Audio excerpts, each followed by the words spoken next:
السلام عليكم ورحمة الله وبركاته. إن الحمد لله نحمده ونستعينه ونستغفره ونعوذ بالله من شرور أنفسنا وسيئات أعمالنا. من يهده الله فلا مضل له ومن يضلل فلا هادي له. وأشهد أن لا إله إلا الله وحده لا شريك له. وأشهد أن محمدا عبده ورسوله. يا أيها الذين آمنوا اتقوا الله حق تقاته ولا تموتن إلا وأنتم مسلمون. يا أيها الناس اتقوا ربكم الذي خلقكم من نفس واحدة وخلق منها زوجها وبث منهما رجالا كثيرا ونساء واتقوا الله الذي تساءلون به والأرحام إن الله كان عليكم رقيبا. يا أيها الذين آمنوا اتقوا الله وقولوا قولا سديدا يصلح لكم أعمالكم ويغفر لكم ذنوبكم ومن يطع الله ورسوله فقد فاز فوزا عظيما. أما بعد فإن أصدق الحديث كتاب الله وخير الهدي هدي محمد صلى الله عليه وعلى آله وسلم وشر الأمور محدثاتها وكل محدثة بدعة وكل بدعة ضلالة وكل ضلالة في النار. قال الشيخ محمد بن عبد الوهاب رحمه الله تعالى: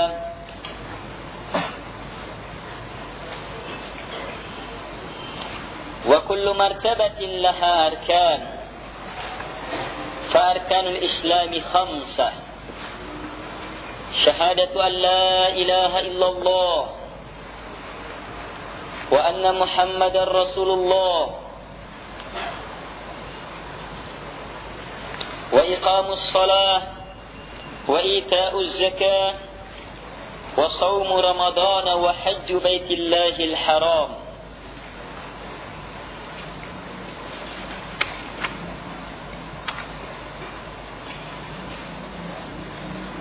Kita sekarang berada pada pembahasan pokok yang kedua dalam pembahasan jenjang yang pertama dari Islam. Pokok yang kedua maksudnya pengenalan terhadap dini Islam, agama Islam. Dan telah kita pahami pada pembahasan yang lalu, dinul Islam ada berapa jenjang secara global menyeluruh? Ada 3: al-Islam, wal-Iman, wal-Ihsan. Kata beliau selanjutnya, wa kullu martabatin laha arkan. Dan setiap jenjang ini mempunyai arkan. Arkan bentuk jamak dari kata rukun. Rukun. Dan rukun adalah perkara yang terpenting dari sesuatu. Rukun sesuatu, maka dia adalah perkara yang terpenting dari sesuatu itu, yang dengannya sesuatu itu akan tegak. Kesempurnaan sesuatu itu ditentukan oleh rukun-rukunnya.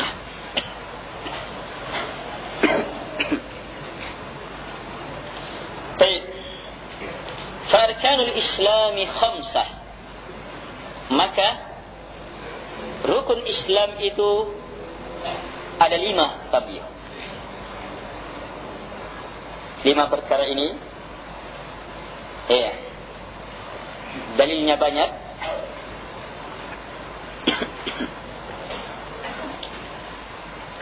Di antaranya Rasulullah SAW bersabda dalam hadis yang diriwayatkan oleh Imam Al-Bukhari dan Imam Muslim dari sahabat Abdullah bin Umar. Beliau berkata, Qala Nabi sallallahu alaihi wa ala alihi wasallam, "Bunyal Islamu ala khams." Islam dibangun ala khams, di atas 5 rukun. Perhatikan sabda Nabi kita, sabda Rasul kita, ucapan orang yang paling mulia, yang kalimat-kalimatnya adalah kejelasan di atas agama Allah Subhanahu wa taala. Beliau mengatakan bunyal Islam, Islam dibangun ala khams, di atas 5. Berarti 5 perkara ini adalah penegak Islam.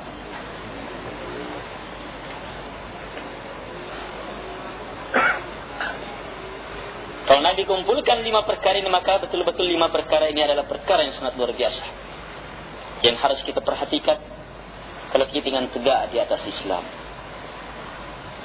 Yang pertama, syahadati an la ilaha illallah wa anna Muhammadar Rasulullah. Yang pertama syahadat, persaksian. Persaksian terhadap 2 hal. Yang pertama, la ilaha illallah, bahwa sungguh tak ada yang berhak disembah kecuali hanyalah Allah Subhanahu wa ta'ala. Dan yang kedua, persaksian wa anna Muhammadar Rasulullah, dan bahwa sungguh Muhammad adalah Rasul Allah. Selanjutnya, hal yang kedua, wa iqamis shalah, menegakkan salat. Hal yang ketiga, wa ita'iz zakah, menunaikan zakat. Hal yang keempat, wa shaumi Ramadan, berpuasa Ramadan. Dan sebentar lagi kewajiban ini datang lagi di hadapan kita. Dan kewajiban ini seluruhnya adalah kemuliaan jamaah bagi mereka yang memahami hakikatnya. Dia tidak lain kecuali hanyalah kemuliaan. Karena itu terima, lakukan dengan setulusnya, dengan kenikmatan. Jangan rasa berat, paksa sambut kemuliaan-kemuliaan itu. Sebab sungguh semua perkara ini adalah kemuliaan. Dan yang kelima, wa haji baitillahil haram, haji ke rumah Allah Subhanahu wa taala al-haram, artinya yang dimuliakan, yang mempunyai pengharaman yang khusus. Ada sesuatu yang diharamkan di negeri ini yang tidak diharamkan di negeri yang lain. Dan kalau diharamkan di negeri yang lain, maka lebih haram lagi di negeri ini. Makanya dikatakan al-haram. Dan kita mengenal haraman, 2 yang haram, yaitu Makkah dan Madinatul Rasul sallallahu alaihi wa ala alihi wasallam. Baik, inilah rukun Islam yang 5 itu. Dalilnya jelas, tinggal kita pahami, tinggal kita yakini, dan jangan keluar dari prinsip ini. Mau berada di atas Islam, mau berada di atas agama Islam, masuk ke dalam jenjang Islam, lakukan 5 ini. Dan jangan tertipu dengan para penjahat yang mengatasnamakan agama, para perusak yang mengatasnamakan agama, syaitan-syaitan dari kalangan jin dan manusia yang mengatasnamakan agama, bahwa agama yang tertinggi adalah ketika orang sudah tidak bisa sholat. Kalau sudah semakin tinggi, tidak sholat lagi. Sholat itu untuk orang-orang pemula, jenjang syariat. Yang dikenal dalam Islam adalah jenjang Islam. Mau naik tingkat, jenjang iman, yang keislamannya lebih mantap, sholatnya lebih sempurna. Mau lebih meningkat, jenjang ihsan, yang sholatnya sudah dalam kondisi seolah-olah dia melihat Allah Subhanahu wa ta'ala. Berarti tetap sholat, tapi semakin sempurna, semakin luar biasa itu sholat.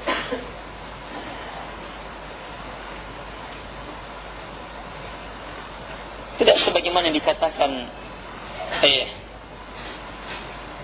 oleh para perusak agama,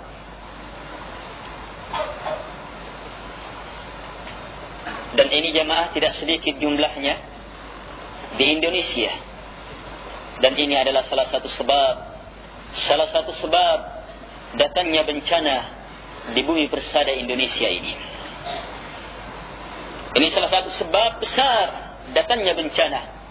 Karena itu kewajiban bagi mereka-mereka yang mempunyai kekuatan, kemampuan, apakah kemampuan tangan, kemampuan lisan, kemampuan hati dan doa, untuk mengingkari perkara-perkara itu, disesuaikan dengan kemampuannya.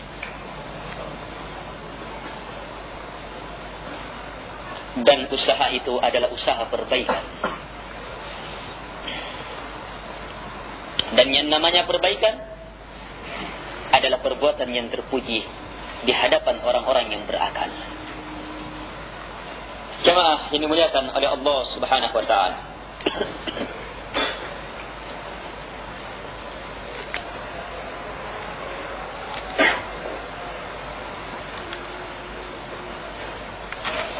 Kita bahas satu persatu.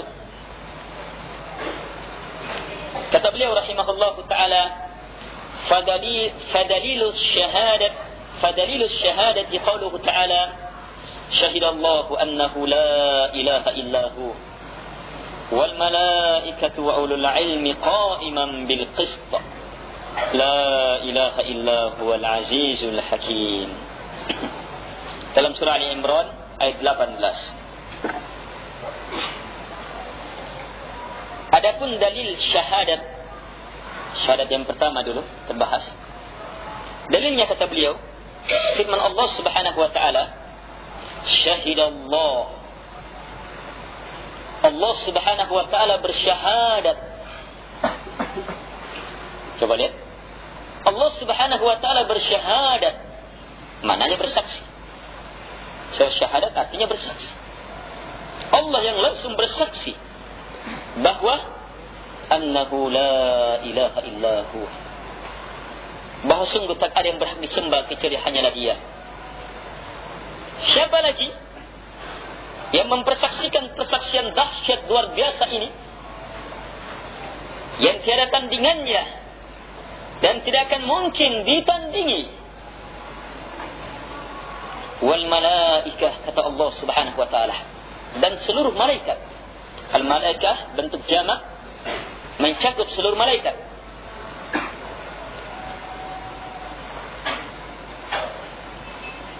Kemudian selain malaikat siapa?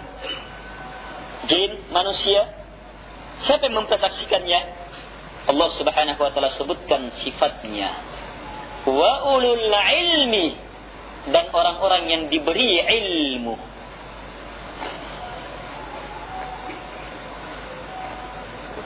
Persaksian ini qaima, Allah Subhanahu wa taala tegak di atasnya. Berarti tidak mungkin persaksian ini lepas. Persaksian ini akan tegak terus. Apapun yang terjadi maka pasti seperti ini, bahwa la ilaha illallah, tak ada yang berhak disembah kecuali hanyalah Allah Subhanahu wa taala. Apapun yang terjadi, ada alam, hancur alam ini, tetap la ilaha illallah. Qa'iman bil qist, Allah tegak bil qist, dengan keadilan. Karena itulah la ilaha illallah, keadilan ini, tauhidullah ini adalah keadilan yang paling adil. Sebagaimana lawannya, lawan la ilaha illallah apa? Syirikan dalam berbagai macam bentuknya. Kalau la ilaha illallah adalah qist, keadilan yang teradil, maka lawannya adalah kezaliman yang terbesar. Inna syirka la zulmun azim. Sungguh kesyirikan itu adalah kezaliman yang terbesar. Buta hati jamaah, buta hati. Kalau ada kaum muslimin, apalagi seorang dai, apalagi tokoh agama yang tidak menganggap bahwa la ilaha illallah, tegaknya tauhidullah, keikhlasan yang murni hanya kepada Allah Subhanahu wa taala, badai murni hanya kepada Allah Subhanahu wa taala, Dia tidak mampu memahaminya bahwa dia adalah perkara yang termulia, yang terbesar. Tidak mampu memahami bahwa lawannya adalah kezaliman yang terbesar. Ini adalah hati-hati yang dipenuhi dengan kegelapan. Hati-hati yang penuh dengan kerusakan.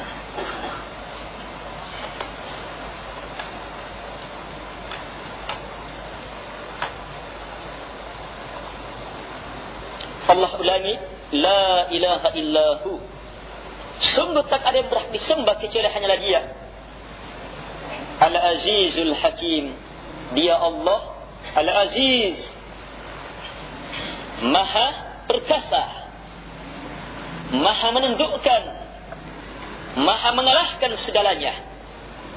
Tapi bersamaan dengan itu, bersamaan dengan sifat izzah Allah yang tiada tandingannya,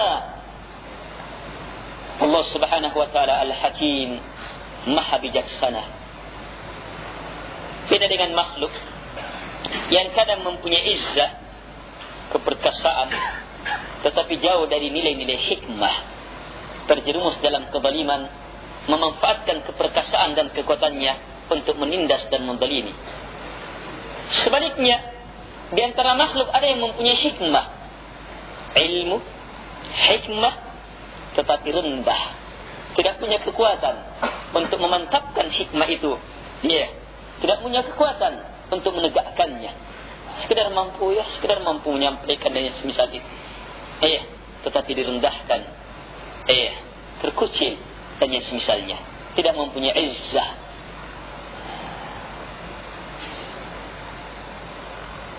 Adapun Allah Subhanahu wa taala, izzahnya tiada tandingannya, hikmahnya tiada tandingannya, dan bersamaan dengan itu izzah Allah bergandengan dengan hikmah Allah, sehingga semakin memantapkan kesempurnaan sifat ini yang tiada tandingannya. Ada ilmu yang sangat penting dalam memahami nama dan sifat Allah Subhanahu wa taala. Satu, seluruh nama-nama Allah Subhanahu wa taala di dalamnya terkandung ilmu, yaitu sifat. Terkandung sifat yang sesempurna-sempurna sifat yang tiada tandingannya. Al-Aziz, di dalamnya terkandung izzah, sifat izzah. Al-Hakim, di dalamnya terkandung sifat hikmah atau dzul hikmah atau dzul hukum, yang mempunyai hikmah atau yang mempunyai hukum, yang tiada tandingannya. Semua sifat ini seluruhnya husna. Walillahil asmaul husna. Hanya milik Allah nama-nama yang husna. Maksudnya sampai pada puncak kemuliaan yang tiada tandingannya. Karena itu Al-Aziz husna di dalamnya, penuh izzah yang tiada tandingannya. Al-Hakim penuh izzah yang tiada tandingannya, penuh hikmah yang tiada tandingannya, yang maha mempunyai hukum yang sangat sempurna yang tiada tandingan. Kemudian ilmu yang selanjutnya, kesempurnaan husna dari nama-nama Allah Subhanahu wa taala ketika bergandengan punya tambahan lagi. Tiap nama punya kesempurnaan, dan ketika bergandengan punya tambahan kesempurnaan. Izzah yang bergandengan dengan hikmah punya makna tambahan husna, kemuliaan. Hikmah yang bergandengan dengan izzah punya makna kesempurnaan yang betul-betul semakin menunjukkan tiada tandingannya. Karena itulah Allah Subhanahu wa taala menegaskan, walillahi, dan hanya milik Allah al-asmaul husna, nama-nama yang husna ini. Artinya tidak dimiliki oleh yang lainnya.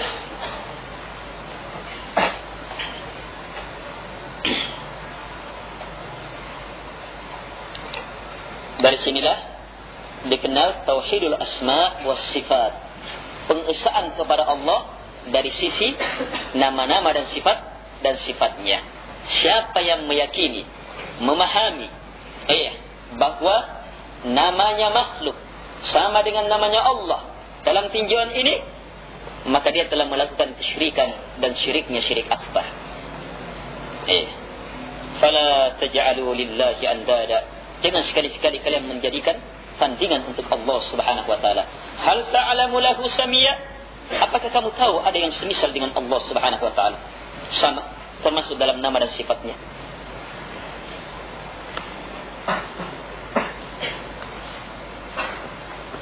ikhwah rahimakumullah.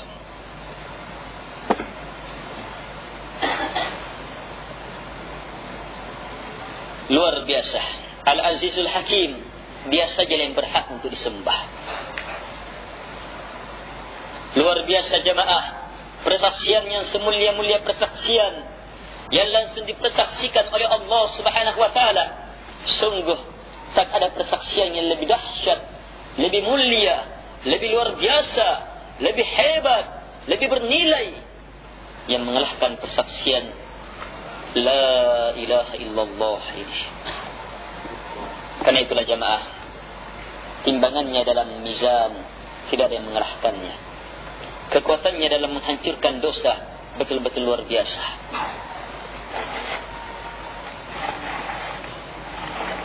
La ilaha illallah adalah pangkal kekuatan keikhlasan, yang hanya dengan keikhlasanlah kita menghadapi musuh kita yang sebenarnya, asy-syaitan. Inna syaitana lakum adu fattakhiduhu aduwa. Sungguh syaitan adalah musuh kalian, maka jadikan dia musuh. Caranya dengan kekuatan la ilaha illallah yang melahirkan keikhlasan. Karena itu la ilaha illallah dikenal dengan kalimatul ikhlas. Dalilnya, fabi'izzatik la'ghwiyannahum ajma'in illa ibadaka minhumul mukhlasin. Iblis la'natullah alaih. Iblis la'natullah alaih menyatakan kalimatnya di hadapan Allah Subhanahu wa taala, dan Allah hikayatkan kalimat itu kepada kita. Dia mengatakan, fabi'izzatik, demi keperkasaanmu ya Allah, la'ghwiyannakum. Setelah sumpah ini, dia betul-betul nyatakan, betul-betul pasti saya akan sesatkan mereka ajma'in, seluruhnya, illa kecuali satu, illa ibadat, kecuali hamba engkau ya Allah, al-mukhlasin, la ibadaka minhum, kecuali hamba engkau dari kalangan mereka, al-mukhlasin, yang diberi keikhlasan. Tidak akan mungkin ada keikhlasan jamaah kecuali melewati la ilaha illallah. Dusta keikhlasannya orang-orang yang tidak paham la ilaha illallah. Dusta keikhlasannya orang-orang yang melakukan perbuatan yang bertentangan dengan la ilaha illallah. Tidak ada kalimat yang dikenal dengan kalimatul ikhlas dalam Islam kecuali ini. Kalimatul ikhlas, kalimat pemurnian, betul-betul murni. Kalimat yang di dalamnya terkandung dua hal.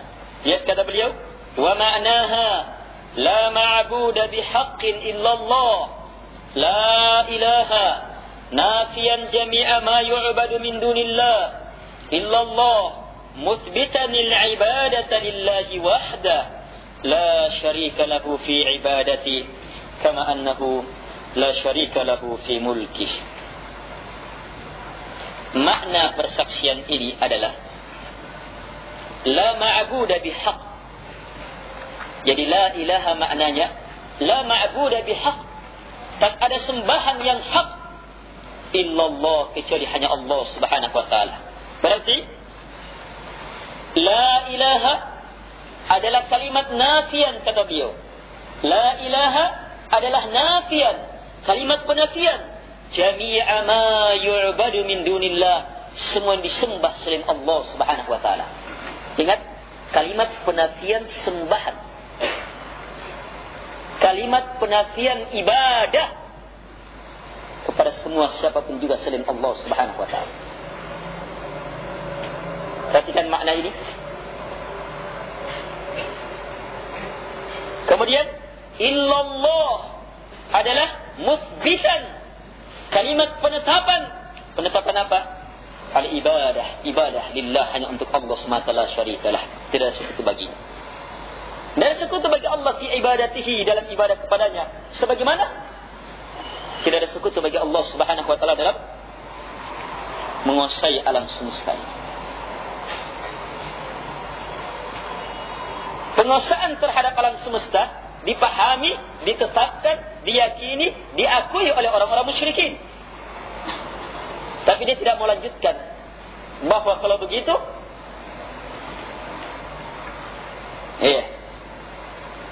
Tidak ada sekutu dalam penguasaan terhadap alam semesta. Ini mengharuskan tidak ada sekutu dalam ibadah kecuali hanya kepada penguasa alam semesta.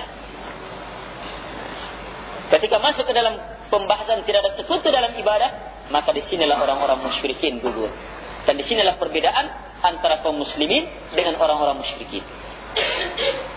Tidak mau menetapkan ibadah hanya kepada Allah dan tidak mau mengingkari ibadah kepada selain Allah Subhanahu wa taala. Adapun kaum muslimin yang menyatakan la ilaha illallah, maka betul-betul menyatakan dua perkara ini, menolak semua disembah selain Allah Subhanahu wa taala, menolak semua penghambaan kepada siapapun juga selain Allah Subhanahu wa taala, dan menetapkan bahwa ilah yang hak, sembahan yang hak hanyalah Allah, menetapkan bahwa ibadah apapun, kapanpun, dimanapun hanya untuk Allah Subhanahu wa taala, tidak untuk selainnya. Penafian ibadah, penafian sembahan kepada semua selain Allah, dan penetapan ibadah, penetapan sembahan hanya kepada Allah Subhanahu wa taala. Jelas jamaah? Kejelasan ini tidak akan banyak memberikan arti kalau kita tidak yakini. Dan bukti keyakinan adalah lahirnya ucapan yang tertancap kuat di dalam hati, yang teraplikasikan dalam kehidupan keseharian, sehingga lisannya, hatinya, perbuatannya berada di atas nilai-nilai la ilaha illallah. Jemaah yang dimuliakan oleh Allah Subhanahu wa taala,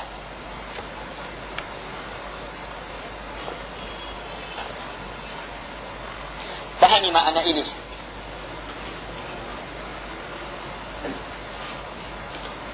Siapa yang mampu memahaminya, mengilmuinya, meyakininya, mengamalkannya, maka berarti telah mempersaksikannya. Sebab yang namanya syahadat nanti benar ketika lisan, hati dan perbuatan bersesuaian. Kalau tidak, maka dusta, tertolak jamaah. Kalau sekedar ucapan persaksian yang disertai dengan ilmu yang menjamin, maka orang-orang munafikin pada zaman Nabi SAW kalau begitu harus menjadi penghuni surga. Padahal tidak, Allah Subhanahu wa taala mengatakan innal munafiqina fi dzil asfali minan nar. Orang munafik pada zaman Nabi dan mengikuti. Sungguh orang-orang munafikin itu berada pada neraka paling bawah. Mereka tahu maknanya dan mereka ucapkan, persaksikan di hadapan Nabi. Tapi tetap ayat ini tidak pernah berubah. Orang-orang munafikin berada pada neraka paling bawah. Sebab apa? Tidak terpenuhi syarat, ketentuan, harus yakin, keyakinan yang menggugurkan keraguan, kemunafikan. Tidak kulle tahu bata-bata.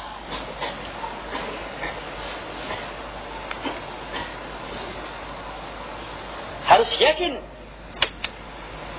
terhadap dua ini, yakin terhadap la ilaha.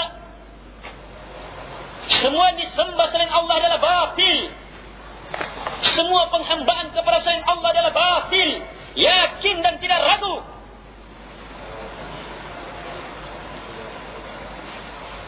Dan harus yakin bahwa sembahan yang hak hanya Allah, ibadah yang benar hanya kepada Allah. Harus yakin bahwa ibadah kita nanti diterima dengan dua ini. Tidak cukup jamaah kalau hanya sekedar menetapkan bahwa ibadah saya kepada Allah, tapi tidak mau mengingkari penghambaan kepada selain Allah. Tidak cukup.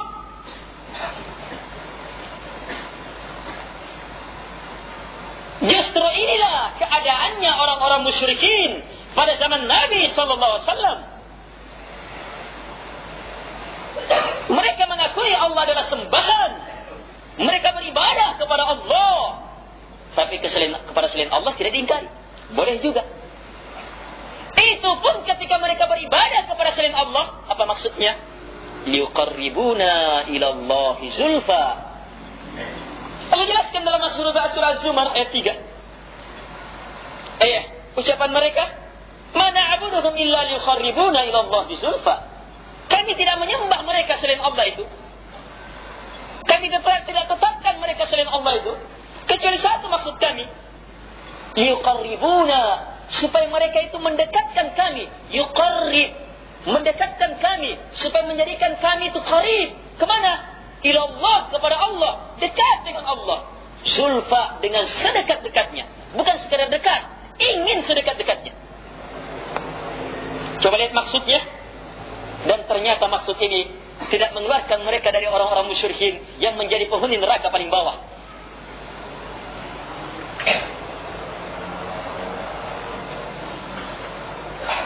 Jemaah yang dimuliakan oleh Allah Subhanahu wa taala, perkara yang paling dahsyat dalam Islam, perkara yang paling penting dalam Islam adalah perkara ini. Salat dalam manfaatnya ketika perkara ini rusak. Apalagi selanjutnya, puasa, zakat, haji, dekat seluruhnya. Sebab kapan la ilaha illallah rusak, berarti syirik, dan kesyirikan menggugurkan amalan. Meninggal di atas kesyirikan, kekal dalam neraka. Kalau syiriknya syirik akbar, dan pasti masuk neraka. Kalau syiriknya syirik kecil. Kalau dia mempunyai nilai iman, Allah Subhanahu wa taala akan masukkan ke dalam surga dengan nilai iman. Tapi jamaah, kesyirikan tidak akan terampuni. Innallaha la yaghfiru an yushraka bih. Sungguh Allah Subhanahu wa taala tidak akan mengampuni oleh yang melakukan kesyirikan terhadapnya. Karena itulah la ilaha illallah. Kalimat yang betul-betul harus kita mantapkan jamaah. Bukan sekedar ucapan, bukan hanya sekedar kajian, bukan hanya sekedar paham. Dia harus menjadi kalimat yang mendarah daging dalam kehidupan kita. Dia harus menjadi kalimat yang mendasari seluruh ucapan kita, pandangan kita, pendengaran kita, keyakinan kita, gerak langkah kita, jasad kita, hati kita, harta kita, hendaknya didasari oleh nilai-nilai kebesaran dan kemuliaan kalimat dahsyat ini.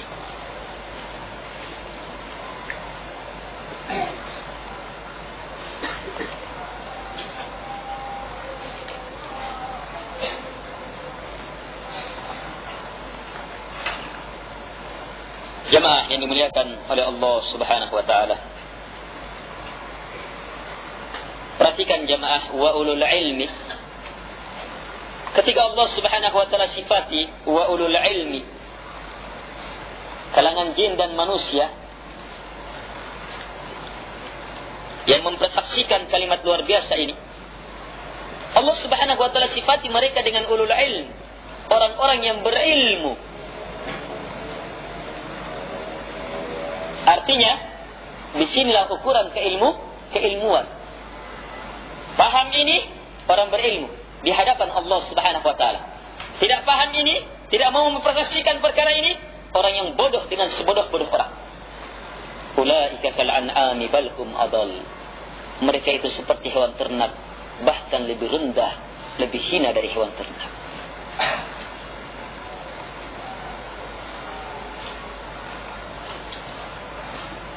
Jemaah yang dimuliakan oleh Allah Subhanahu wa taala,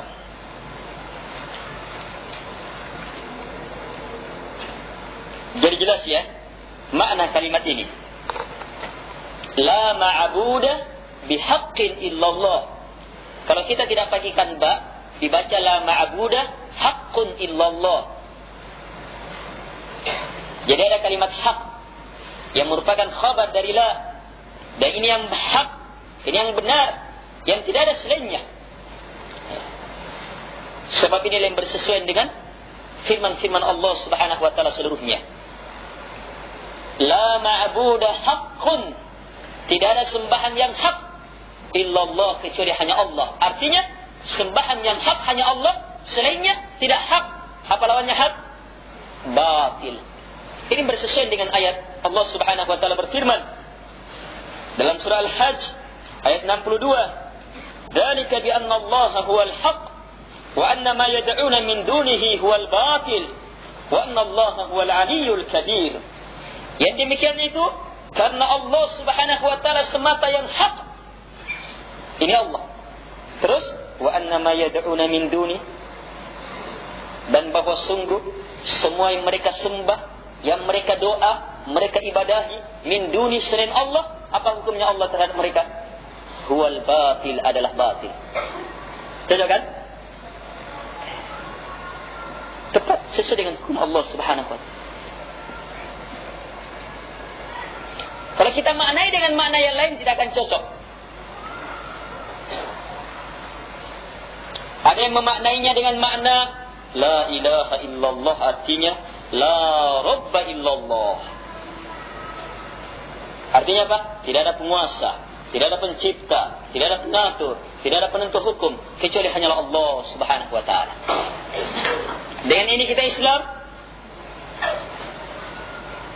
Kalau dengan ini keislaman, maka berarti orang-orang musyrikin adalah kaum muslimin. Sebab mereka akui ini. Akui kalau Allah Rabb. Wa la in sa'altahum man khalaqas samawati wal ard la yaqulunna Allah. Jika kamu tanya kepada mereka siapa yang mencipta langit dan bumi, maka pasti mereka akan menjawab Allah. Ini makna rububiyah. Wa la in sa'altahum man khalaqahum la yaqulunna Allah. Jika kamu bertanya kepada mereka siapa yang mencipta mereka, pasti mereka akan menjawab Allah. Dan banyak ayat-ayat yang menjelaskan tentang rububiyatullah. Mereka seluruhnya menjawab Allah Subhanahu wa taala. Jadi mereka imani Allah dari sisi Allah sebagai pencipta, penguasa, pengatur alam semesta, Allah sebagai Rabb. Mereka imani ini. Tapi tetap musyrik. Iya. Sebab apa? Keimanan ini belum membedakan kaum muslimin dengan orang-orang musyrikin. Belum mengangkat seseorang berbeda dengan orang-orang musyrik. Kalau sekadar mengakui Allah pencipta, penguasa, pengatur alam semesta. Karena itulah Allah Subhanahu wa taala mengatakan, "Wa ma yu'minu aktsaruhum billah illa wa hum musyrikun." Tidaklah kebanyakan mereka beriman kepada Allah. Allah mengatakan mereka beriman. Keimanan apa? Itu tadi itu keimanannya. Iman tafatturun jipuna Allah. Allah pencipta, penguasa, pengatur alam semesta, yang memberi rezeki, yang menurunkan hujan. Kalau ini percaya, yakin saya, tidak ada selain Allah. Sudah Islam? Belum. Sebab ini masih diyakini oleh orang-orang musyrikin. Tidaklah kebanyakan mereka beriman kata Allah, keimanan tadi itu. Illa wa hum musyrikun, kecuali pasti mereka termasuk orang musyrik. Kenapa ada beriman tapi tetap musyrik? Sebab keimanannya belum mengangkat dia kepada keislaman. Berarti la ilaha illallah bukan itu maknanya. Makna la ilaha illallah jamaah jelas, bahkan dipahami oleh orang-orang musyrikin. Karena itu mereka tidak mau ucapkan. Lihat ayat yang menjelaskan perkara itu.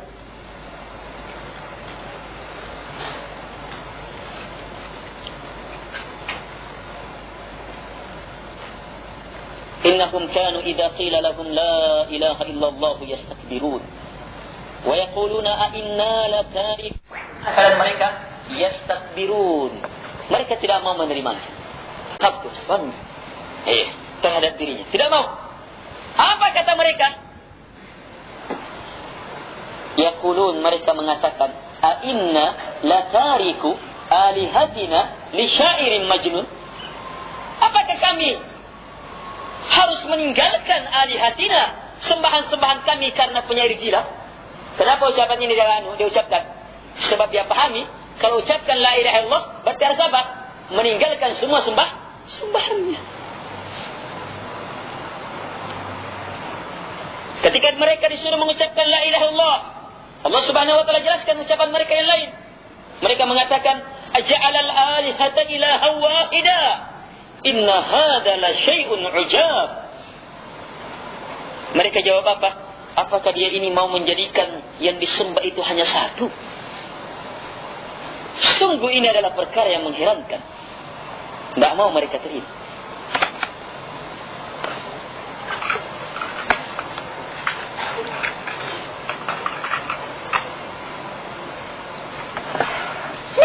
Islam jamaah. Kalau kita belum mengingkari sembahan semua selain Allah Subhanahu wa taala, belum Islam.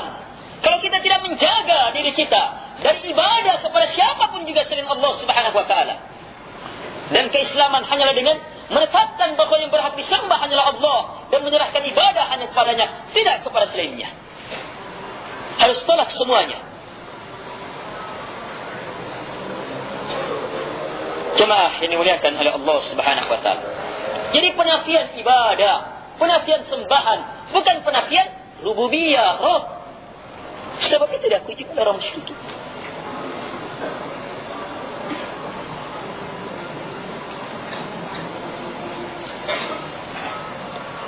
Ada yang lebih mengherankan lagi maknanya. Kalau yang tadi itu ilah, dia arti dengan makna Rabb. La Rabba illallah. Kalau ini maknanya benar, tapi bukan arti dari la ilaha illallah. Sebab la Rabba illallah artinya benar kan? Tidak ada pencipta, penguasa, pengatur alam semesta kecuali hanyalah Allah. Maknanya benar kan? Tapi bukan makna la ilaha illallah. Karena itulah keyakinan ini belum mengangkat seseorang menjadi muslim. Sebab orang musyrikin masih memahaminya, meyakininya.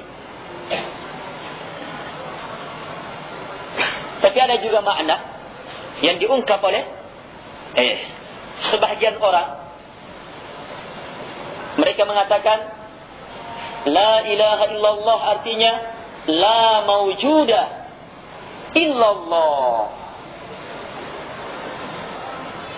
La sama dengan la kalau la ilaha. Ilaha diarti dengan mawjud. Mawjud artinya yang ada. Niyata.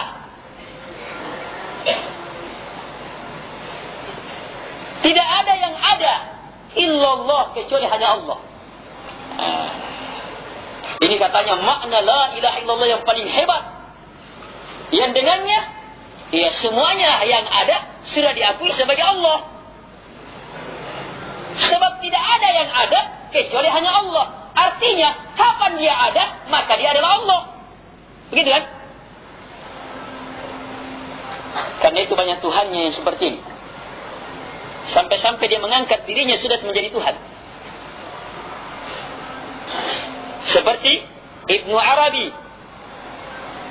Al-Hallaj, dan yang semisal ini. Bukan Ibnul Arabi. Tidak pakai lam ya, Al-Arabinya. Ibnu Arabi. Kalau Ibnul Arabi, salah seorang ulama dari mazhab Malikiyah. Ini Ibnu Arabi. Anaknya Arab, mungkin tidak ditahu bapaknya. Tidak tahu apa.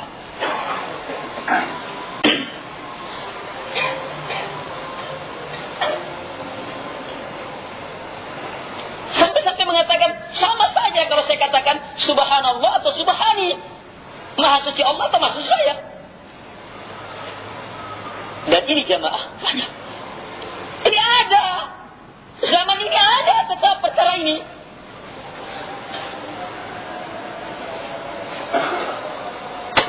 Apa istilahnya orang Jawa manunggalin gusti apa macam-macam. Dan pernah muncul majalah, dan sepertinya majalah ini pertama dan sekaligus terakhir. Saya tidak pernah lihat lagi setelahnya. Muncul majalah namanya, majalah ini majalah Al-Imam. Sebab kemunculan majalah ini disertai dengan keinginan pimpinan majalah ini menjadi imam kaum muslimin. Pernah dengar isu-isu orang yang mengaku Kahar Muzakkar? Kiai Haji Samsuri Majid. Ini majalahnya dia. Majalah ini judulnya yang pertama ini. Kok besarnya? Majalah mirip koran ini majalah. Besar. Mungkin seperti majalah Amanah dan semisal itu. Besar. Tabloid dan semisal itu. Ini judul awalnya. Makna la ilaha illallah. Besar ini, tulisan besar. 100 meter kita bisa lihat. Tidak ada yang ada kecuali hanya Allah. Ngeri jamaah kalimat-kalimat ini. Yang ada adalah semua yang ada adalah tanda akan kebesaran Allah. Sebab seluruhnya adalah makhluk Allah, dan makhluk Allah adalah tanda akan kebesaran penciptanya. Kita lihat diri kita, makhluk Allah. Lihat diri kita, makhluk Allah. Wa fi anfusikum afala tubsirun. Dan dalam diri-diri kalian tidakkah kalian memperhatikannya? Lihat diri kita jamaah, keajaiban pada diri. Melihat makhluk akan mengantar kita untuk mengenal luar biasanya pencipta diri. Luar biasanya ilmunya, kemampuannya, hikmahnya, kebaikannya, rahmatnya kepada hambanya yang menciptakan diri kita dalam bentuk yang sebaik-baik bentuk. Ini seperti ini ada, yang seperti ini, memahami yang seperti ini banyak dalam Al-Quran. Karena itu banyak ayat dalam Al-Quran mengajak kita untuk memikirkan alam, pergantian siang dan malam, penciptaan alam semesta, tiupan angin,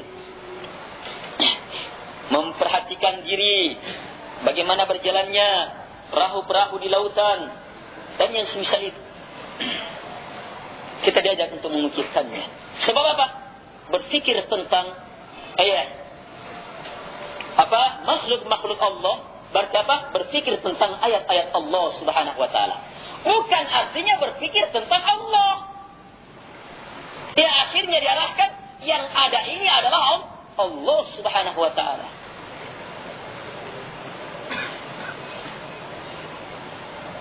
Ada juga yang memaknai la ilaha illallah. Ini makna ekstrim ini. Maknanya khawarij. Ini kelompok khawarij di sini nih. Atau yang semisal ini.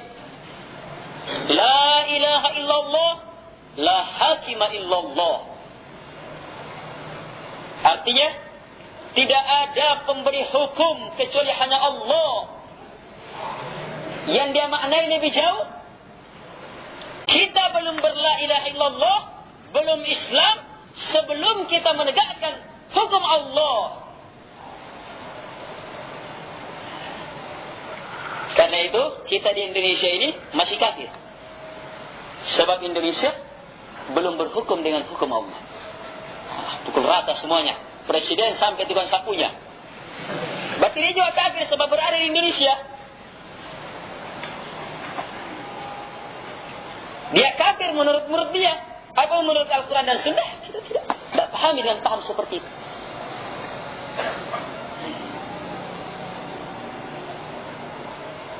Ini jemaah, yang kita yakini tegaknya hukum Allah Subhanahu wa ta'ala adalah perkara yang harus diupayakan. Tapi bukan makna langsung dari la ilaha illallah. Itu adalah tuntutan, keharusan dari la ilaha illallah. Sehingga jangan dipahami ketika seseorang belum mampu menegakkan syariat Allah sepenuhnya, dianggap apa kafir. Tidak. Lihat, ada sahabat-sahabat Nabi SAW yang bahkan Nabi belum punya negara di Makkah. Nabi belum punya negara di Makkah, tapi sudah ada sahabat yang meninggal dan ternyata dijamin masuk surga. Tapi sudah berla ilaha illallah, bahkan belum turun sholat, belum turun kewajiban sholat, tapi sudah jamin masuk surga.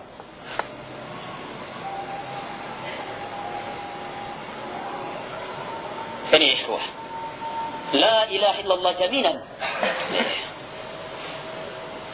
Jadi ini harus kita prioritaskan, utamakan dalam memperbaiki diri, memperbaiki keluarga, memperbaiki masyarakat, dan luar biasa pemanfaatan perkara ini jamaah dalam seluruh aspek kehidupan kita. Di dunia, dalam barzah, dan di akhirat. Tegaknya la ilaha illallah, keikhlasan ibadah hanya kepada Allah, menolak semua disembah selain Allah Subhanahu wa ta'ala. Ingat jamaah, besarnya perkara ini pasti diperhadapkan dengan musuh-musuh yang sangat luar biasa banyaknya. Karena itu banyak orang yang turun tak. Angkat tangan. Angkat tangan. Tidak bisa maju ke medan ini. Dengan berbagai macam alasan. Dengan berbagai macam syubhat. Dengan berbagai macam ungkapan-ungkapan. Yang akhir-akhirnya tidak paham la ilaha illallah. Tidak berani menegakkan la ilaha illallah. Itu akhir-akhirnya. Ada yang tidak paham. Ada yang paham tapi tidak mau berani menegakkannya. Sebab apa? Ini medan yang paling berat dalam dakwah. Memperhadapkan diri di hadapan kesyirikan dan orang-orang musyrik. yang beraneka ragam bentuknya, yang merupakan apa? Inti kerusakan di tengah masyarakat.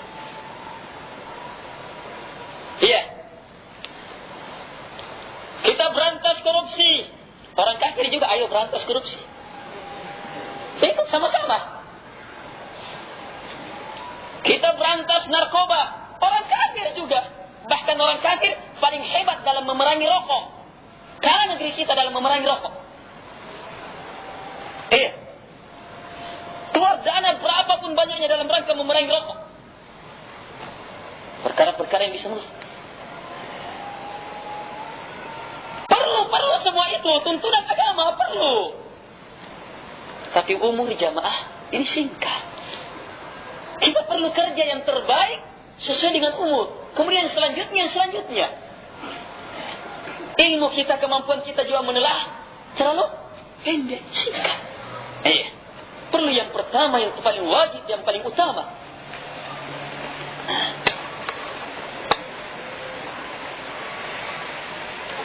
Kita tegakkan keadilan. Semua banyaknya kita tegakkan keadilan. Kita perangi kemiskinan. Ayo sama-sama. Kita berantas minuman-minuman, orang-orang zina dan semisalnya. Sama-sama. Bagus semua perkara ini. Ini termasuk ajaran-ajaran Islam. Harus dituntaskan perkara-perkara ini. Tapi ketika diajak, ayo kita sama-sama berantas kesyirikan. Atabe kanake. Japariologi. Tabe ni japariologi. Permisi dia. Suruh jalan duluan. Sebab jemaah ini luar biasa musuhnya. Sebab kalian bahas kesyirikan, sudah berjanji kena. Ini berhadapan dengan kiai.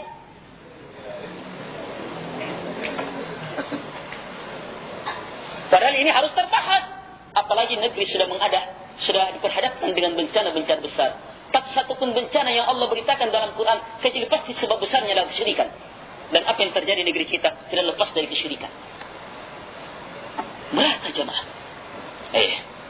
Terlalu banyak acara-acara yang ditetapkan secara resmi. Acara resmi sebuah kabupaten dan yang semisalnya, yang hakikatnya adalah kesyirikan besar. Anggap misalnya di Samarinda. Samarinda. Berau. Ada acara erau. Acara penghormatan terhadap cerita dongeng asal kerajaan negeri ini. Penghormatan terhadap naga. Acara basa-basa. Pada acara ini acara basa-basa. Semua orang harus kena air dan tidak boleh marah.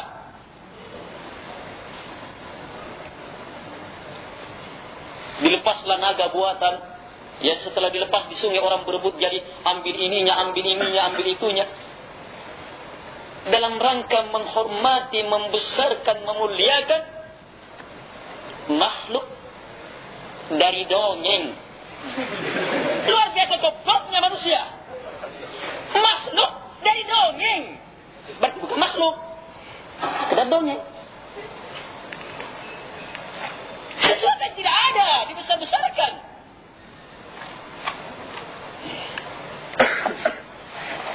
Ada ikhwah bro, ceritanya katanya begini. Dulu sekitar itu Sungai Mataram meluap. Banjir besar kerajaan ini. Akibatnya, kemudian ada naga yang membawa seorang anak bayi. Anak bayi ini yang menjadi raja ketika itu. Tumbuhlah ini. Naga ini dimuliakan sebab dia mendatang membawa raja ini. Cocok memang sebab ada sungai di situ. Tempatnya naga ini. La ilaha illallah jemaah. Tidak sejauh-jauh di Sulawesi. Di beberapa kabupaten banyak acara-acara. Tidak selalu dulu pada janjinya mungkin masih kabur-kabur. Banyak yang kabur. Kan itu kan salawat, kan itu kan cinta kepada Nabi, kan itu kan banyak-banyak subhatnya. Coba lihat di beberapa kabupaten, dihidupkan kembali adat-adat apa? Adat-adat penyembahan. Lihat misalnya di Takalar. penghormatan terhadap bambu berjalan. Apa ini? Seperti itu. Bambu bisa berjalan katanya. Dipotongkan sapi. Gobloknya manusia. Ini sembelihan besar. Dalam rangka apa ya? Pariwisata dan yang semisalnya. La ilaha illallah. Tidak pantas jemaah. Dan ini banyak sekali yang seperti ini. Ini musibah besar jemaah. Dekat-dekat kuburan Syekh Yusuf tetap ramai. Mau jadi apa? Jemaah yang dimuliakan oleh Allah Subhanahu wa taala. Terjun ke medan ini, harus berfikir berapa kali lipat. Tapi justru di sinilah jalannya Rasul Allah Subhanahu wa taala dan para pengikutnya. Subhanakallahumma hamdik, asyhadu an la ilaha illa anta, astaghfiruka wa atubu ilaik. Sallallahu ala Muhammad wa alihi wasallam tasliman katsira. Wa akhiru da'wana alhamdulillahi rabbil alamin. Pertanyaan insyaallah taala pada pertemuan selanjutnya. Assalamualaikum warahmatullahi wabarakatuh. Waalaikumsalam. Innal hamdalillah nahmaduhu wa nasta'inuhu wa nastaghfiruh. Wa na'udzu billahi min shururi anfusina wa sayyiati a'malina. من يهده الله فلا مضل له